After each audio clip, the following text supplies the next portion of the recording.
Live in में रहना आज के टाइम पे बहुत ज़्यादा कॉमन होता जा रहा है, खास करके शहरों में। मे भी अगर आप जाके शहरों में चेक करें तो हो सकता है कि हर चौथी बिल्डिंग में आपको लिव इन में रह रहा एक पार्टनर मिल ही जाए। सो आज हम जो डिस्कस करने वाले हैं वो एक लिव इन के रिलेटेड ही क्राइम केस है, जहाँ पे पिछले 8 सालों से एक पार्टनर लिव इन में रह रहे थे और एक टाइम ऐसा आता है कि लड़की का जो पार्टनर होता है लड़की को बहुत ही ज़्यादा ब्रूटली तरीके से मौत के घाट उतारता है और उसके बाद उसके बॉडी को कुछ इस तरीके से डिस्ट्रॉय कर देता है। तो इसलिए इस स्टोरी को ध्यान से सुनना और नोट डाउन करना, क्या आपके लाइफ में भी ऐसा कुछ तो नहीं हो रहा। बाय द वे शुरू से शुरू करते हैं और जानते हैं इसके पीछे की डार्क रियलिटी। कुछ टाइम में स्टिंग आ रहा था, 2 दिन से तो हमें लगा कि कोई एनिमल मर गया रहेगा, इसके से स्टिंग आ रहा है। लेकिन 2 दिन बाद पता लगा कि उनके घर से ज़्यादा स्मेल आ रहा है। हॉल में वुड कटर मशीन रखी थी और फिर हम लोग बेडरूम में गए थे तो वहाँ ट्री कटर मशीन रखी थी। सब कुछ किचन में ही था।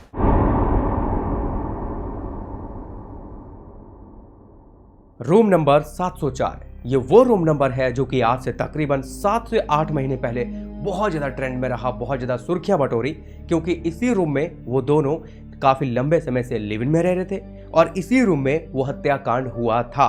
अब एक का नाम था सरस्वती, जिसकी उम्र तकरीबन 32 से 36 के बीच की बताई गई है, और इसके रूम पार्टनर का नाम था मनोज साने, जिसकी उम्र लगभग 54 से 56 के बीच की थी। अब इन दोनों का एज डिफरेंस तो भले ही 20 साल का था, अब पर्सनल चॉइस थी जिसके चलते ये दोनों लिव इन में एक साथ रह रहे थे। अब मनोज साने का जन्म हुआ था अहमदनगर में। अब जन्म स्थान में इसलिए बता रहा हूं क्योंकि इसका जन्म स्थान ही इस हत्याकांड को अंजाम देने में बहुत बड़ा रोल निभाता है, जो कि आपको कहानी के साथ साथ में पता चलेगा। भले ही मनोज साने अनाथ था, उसके पेरेंट्स नहीं थे, जिसके चलते उसकी जो पीछे की बैकग्राउंड की लाइफ रही है वो काफी ज्यादा स्ट्रगल भरी रही। अब उसने जैसे तैसे पढ़ाई क्लियर करी, डिग्री वगैरह लेने के बाद वो पैसा कमाने के लिए, अच्छी जॉब के लिए मुंबई चला जाता है। सोचा था कि चलो वहां पे जाके अच्छी खासी जॉब लग जाएगी, लेकिन मुंबई जाने के बाद उसके स्किल बेस पे, उसके डिग्री बेस पे कोई जॉब नहीं मिल पाती है। एंड देन मजबूरी में आके मनोज साने को एक किराने की शॉप पे काम करना पड़ता है। लेकिन अभी तक मनोज साने की शादी नहीं हो पाई थी। हालांकि उसने कई लड़कियों को प्रपोजल भी दिया था, लेकिन सब ने शादी करने से मना कर दिया और मनोज अभी तक कुंवारा घूम रहा था। फिर ऐसे ही धीरे धीरे समय बीतता गया। समय बीतने के साथ साथ इस कहानी में ट्विस्ट तब आता है जब एंट्री होती है इस कहानी में सरस्वती की। मतलब कि मनोज साने जिस राशन की दुकान पे काम किया करता था, वहां पर एक दिन राशन या फिर किसी भी तरह का सामान लेने के लिए सरस्वती जाती है। वहां पे जाने के बाद दोनों में थोड़ी बहुत बातचीत होती है। बातचीत के दौरान दोनों को एक दूसरे को ये पता चलता है कि जहां का मनोज रहने वाला है वहीं की रहने वाली सरस्वती है, और वो भी अनाथ है और काम के सिलसिले में वो भी मुंबई आई है। अब दोनों की सिमिलरिटी मैच कर रही थी, जिसके चलते बात आगे बढ़ रही थी। मनोज भी बताता है कि मैं भी अनाथ हूँ, मैं भी पढ़ाई क्लियर करके यहाँ काम के सिलसिले में आया था, लेकिन मेरे को जॉब नहीं मिल पाई, इसके चलते मैं यहाँ पे किराने की दुकान पे काम कर रहा हूँ। तो दोनों में काफी बातें बढ़ने लगी। अब इसके चलते अट्रैक्शन इतना बढ़ गया कि ये दोनों मिलने लगे एक दूसरे से, क्योंकि एक दिन में तो सब कुछ होता नहीं है। अब दोनों में थोड़ी बहुत बातचीत हुई, दोनों ने एड्रेस वगैरह बताया। अब धीरे धीरे ये दोनों एक दूसरे से मिलना शुरू कर देते हैं। अब मिलते मिलते दोनों में इतना ज्यादा अट्रैक्शन बढ़ जाता है कि हम ये कह सकते हैं कि अब दोनों रिलेशनशिप में आ चुके थे। अब रिलेशन में आने के बाद मनोज साने, सरस्वती दोनों मिलकर ये डिसाइड करते हैं कि हम दोनों भाई अलग अलग क्यों रह रहे हैं, हमारे आगे पीछे कहने सुनने वाला कोई है ही नहीं, तो क्यों ना हम दोनों मिलकर एक ही फ्लैट में एक ही रूम में रहे। अब ये बात दोनों के लिए बहुत अच्छी थी, क्योंकि दोनों रिलेशन में आ चुके थे, कहने सुनने वाला कोई था नहीं। तो अब मनोज साने क्या करता है, जो बोरीवली में अपना खुद का फ्लैट लेके रह रहा था, क्योंकि वो बहुत टाइम से रह रहा था, तो इसके चलते उसने फाइनेंशियली खुद को बहुत ज़्यादा मजबूत कर लिया था, और इसीलिए उसने एक फ्लैट भी ले रखा था बोरीवली में, और वो वाली फ्लैट को अब चढ़ा देता है रेंट पे और सरस्वती को लेके चला जाता है मीरा रोड फ्लैट 704 रूम में रहने के लिए। शुरुआत के दिन तो इन दोनों के लिए बहुत बढ़िया कटे, बहुत बढ़िया लाइफ चल रही थी। सुबह काम पे जाना, शाम को काम से वापस आना, दोनों की लाइफ बिल्कुल ही मस्त कट रही थी। लेकिन खास बात लोगों के बीच इन लोगों को लेकर ये थी कि ये कभी भी लोगों से इंटरेक्ट नहीं होते थे, अपने आप को ज्यादा लोगों के बीच में नहीं लाते थे। सिंपल भाषा में कहूं तो ये खुद को लोगों के बीच ज्यादा इंट्रोड्यूस नहीं करवाते थे। लेकिन जब ये लोगों से थोड़ी बहुत बात करते थे या फिर लोग इनसे बात करने की कोशिश करते थे, तो ये दोनों खुद को कपल्स इंट्रोड्यूस कभी नहीं करवाते थे। ये दोनों खुद को ये नहीं कहते थे कि हम लिव इन में रह रहे हैं या फिर हम दोनों कपल्स हैं। वैसे सरस्वती की एक सहेली भी थी। जब ये शादी करने जा रहे थे तो सरस्वती की सहेली ने इसे समझाया भी था कि तुम्हें उससे शादी नहीं करनी चाहिए, क्योंकि वो तुम्हारी बाप की एज का है। एज देखो कितना डिफरेंस है, तुम्हारे लिए आगे चल के ठीक नहीं रहेगा। आई थिंक वो सही ही कह रही थी, लेकिन ये 18 प्लस थे तो खुद के फैसले खुद से ले सकते थे, ना ही उसे कोई रोक सकता था। एंड देन ये जाके मंदिर में शादी कर लेते हैं।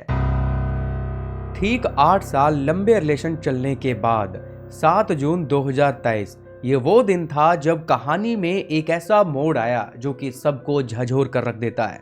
अब मनोज साने के जो पड़ोसी थे, उसके आसपास के जो पड़ोसी रहने वाले थे, उनको बहुत ही अजीब और भद्दी बदबू आनी शुरू हुई।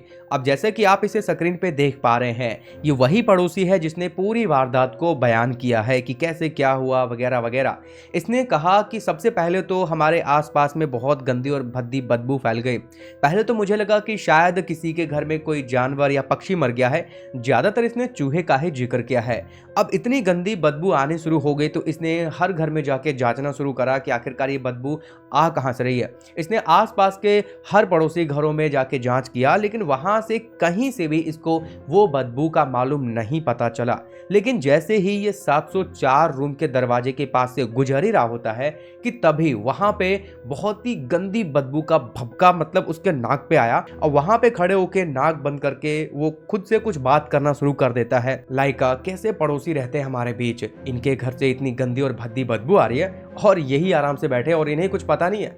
अब जैसे ही ये बात उसने धीमी आवाज में बोली ही थी कि यहाँ पे एक शॉकिंग पार्ट होता है उस पड़ोसी के लिए। उस पड़ोसी ने बताया कि जैसे मैंने इतनी धीमी आवाज में बोला ही था कि अंदर से स्प्रे की आवाज आनी शुरू हुई। होता है ना कि जब हम रूम स्प्रे करते हैं तो एक अजीब सी उसकी आवाज होती है, उसका साउंड इफेक्ट होता है, तो वो आवाज आनी शुरू हो गई। अब ये आवाज सुनते ही उसका पड़ोसी बिल्कुल ही डाउटफुल हो गया कि कुछ तो गड़बड़ है, इस रूम के अंदर कुछ तो चल रहा है जो कि किसी को कुछ पता नहीं है। क्योंकि इस केस से पहले भी कुछ ऐसे केस सामने आए थे, जैसे कि लड़की को मार के उसकी बॉडी पार्ट को फ्रिज में रखना और धीरे धीरे बॉडी को डिस्ट्रॉय करना ताकि किसी को कुछ पता ना चले। सो ये चीजें ध्यान में रखते हुए उसके मन में ये डाउट आया शायद 704 रूम में भी कुछ ऐसा ही हो रहा है।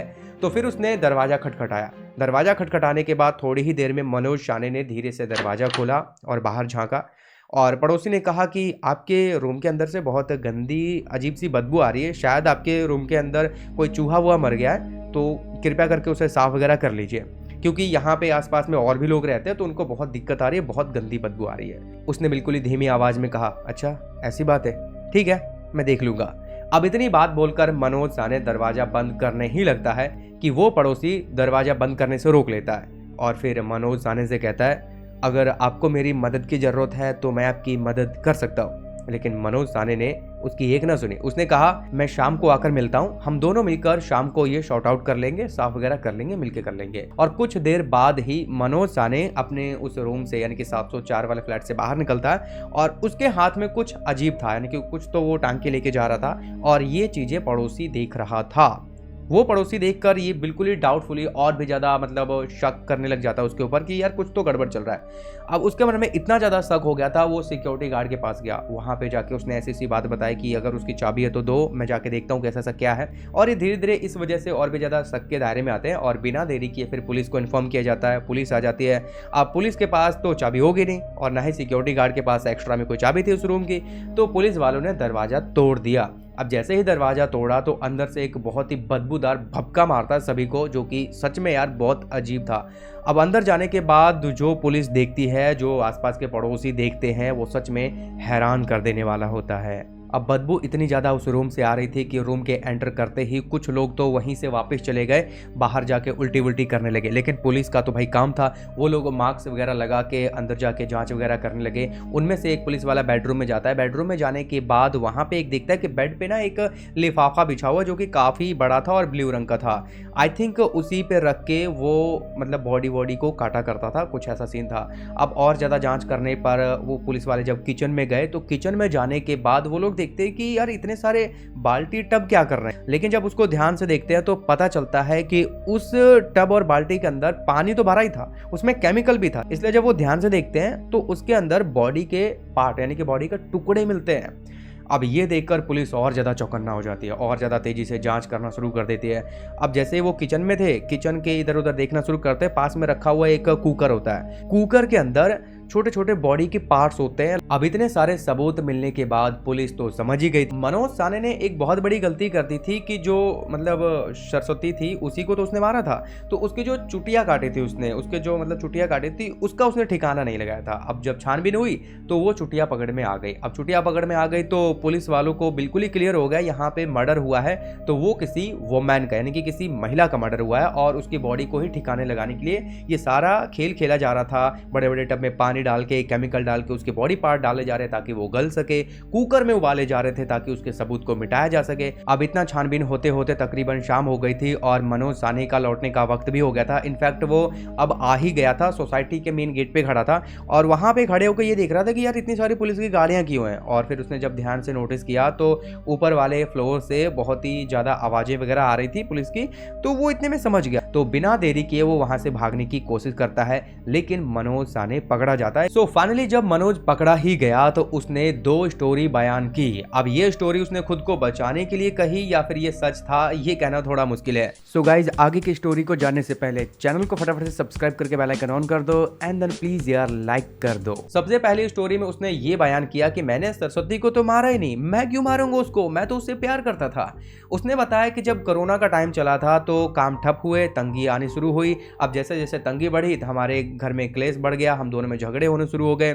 अब इसी झगड़े के चलते वो बहुत ज़्यादा परेशान रहने लगी। अब वो डिप्रेशन में गई एंड देन उसने खुद को खुदकुशी कर ली, खुद को खत्म कर लिया। फिर मनोज कहता है कि इससे मैं काफ़ी ज़्यादा डर गया था क्योंकि सरस्वती ने तो खुदकुशी कर ली थी और हो सकता था कि मर्डर के चार्जेस मेरे पे लग जाए और उससे बचने के लिए ये कांड करना उसने शुरू कर दिया था। उसने बताया कि सबसे पहले मैं मार्केट गया, मार्केट जाने के बाद मैंने तकरीबन 4000 की एक बड़ी सी चेन सो खरीदी जिससे कि पेड़ वगैरह काटे जाते हैं। वो घर आने के बाद फिर सरस्वती के वो बेड पे लिटाता है, वो लिफाफा वगैरह रख के और उस पे रख के चेन सो चला के उसके बॉडी को पहले छोटे छोटे पार्ट में कट करता है। अब जो थोड़े बड़े बड़े पार्ट थे उसको टब और बाल्टी में डाल करके कुछ केमिकल डाल देता है गलने के लिए और जो छोटे छोटे अभी पार्ट कर रखे थे उसने वो कुकर में बॉईल करके उसे पका करके सुबह काम पे जाते टाइम पॉलीथिन में लेता था और उसे कुत्तों को खिला देता था ताकि सबूत धीरे धीरे वो खत्म कर सके। और उसने बताया कि कुछ बॉडी पार्ट्स को मैं पका करके फ्लश भी कर देता था। लेकिन जब ये केस और आगे बढ़ा, पुलिस ने और थोड़ी छानबीन की तो पुलिस वालों को मनोज का फोन मिला। फोन में उसने चेक किया कि मनोज जो कि 56 साल का था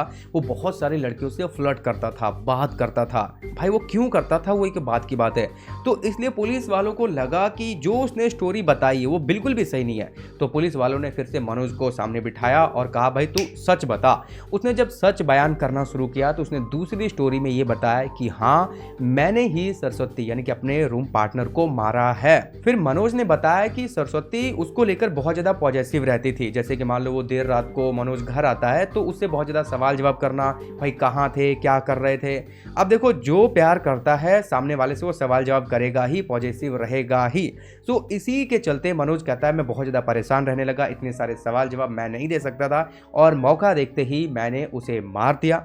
उसने बताया कि मारने के बाद मुझे पछतावा भी हुआ क्योंकि सरस्वती मनोज साने से बहुत ज़्यादा प्यार भी करती थी। खैर दोस्तों ये थी हमारी आज की क्राइम की कहानी। इस घटना से हमें ये तो समझ में आ जाता है कि भाई आज के टाइम पे कौन कब आपकी जान का दुश्मन बन जाए, कौन आपकी जान ले ले, ये समय आने पे ही पता चलता है। सो बी केयरफुल।